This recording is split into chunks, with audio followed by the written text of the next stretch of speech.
നമ്മുടെ ഇതിലെ നായികയുടെ പേര് സൗമ്യ എന്നാണ്.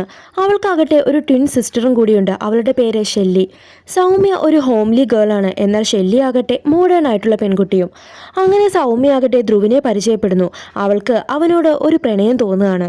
അങ്ങനെ അവനെയും കൂട്ടിക്കൊണ്ട് അവൾ അവളുടെ ഫാമിലിയെ പരിചയപ്പെടുത്താൻ വരുമ്പോഴാകട്ടെ ഷെല്ലി അവിടേക്ക് വരുന്നു. അവളെ കണ്ടപാടെ ധ്രുവിനെ ഷെല്ലിയെ ഇഷ്ടപ്പെടുന്നു. കാരണം അവന് മോഡേൺ ആയിട്ടുള്ള പെൺകുട്ടികളെയാണ് ഇഷ്ടം. അങ്ങനെ ധ്രുവും ഷെല്ലിയും തമ്മിൽ ഇഷ്ടത്തിലാകുന്നു. ഇതൊക്കെ തന്നെ വളരെ സങ്കടത്തോടെയാണ് സൗമ്യ നോക്കി കാണുന്നത്. അങ്ങനെ ഒരിക്കൽ ധ്രുവിൻ്റെ വീട്ടിലാകട്ടെ ഫംഗ്ഷൻ നടക്കുന്നു. അതിൽ മിനിസ്റ്റർ ഒക്കെ തന്നെ പങ്കെടുക്കുന്നുണ്ട്. ആ ഫംഗ്ഷനിൽ ഷെല്ലി ആകട്ടെ മദ്യപിച്ച് ബോധമില്ലാതെ ഓരോന്നും പറയുകയാണ്. അവളുടെ ഈ പെരുമാറ്റം കണ്ട് മിനിസ്റ്റർ അവിടെ നിന്നും പോകുന്നു.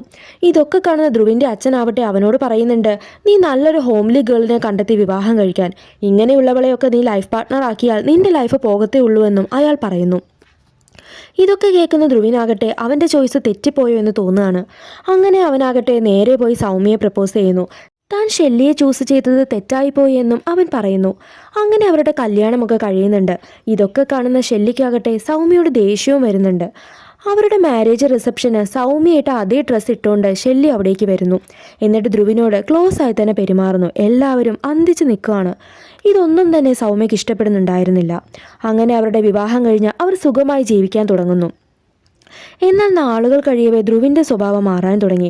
അവൻ സൗമ്യയെ നന്നായി ഉപദ്രവിച്ചു. ഇതൊക്കെ കാണുന്ന അവളുടെ ആയയാകട്ടെ പോലീസിൽ പരാതി കൊടുക്കുന്നുണ്ട്. എന്നാൽ പോലീസ് സൗമ്യയോട് ചോദിക്കുമ്പോൾ തൻ്റെ ഹസ്ബൻഡ് തന്നെ ഉപദ്രവിക്കാറേ ഇല്ല എന്നാണ് പറയുന്നത്. അവളിങ്ങനെ പറയാനുണ്ടായ കാരണം ഷെല്ലിയുടെ മുന്നിൽ തോൽക്കാൻ അവൾക്ക് ഇഷ്ടമല്ലായിരുന്നു.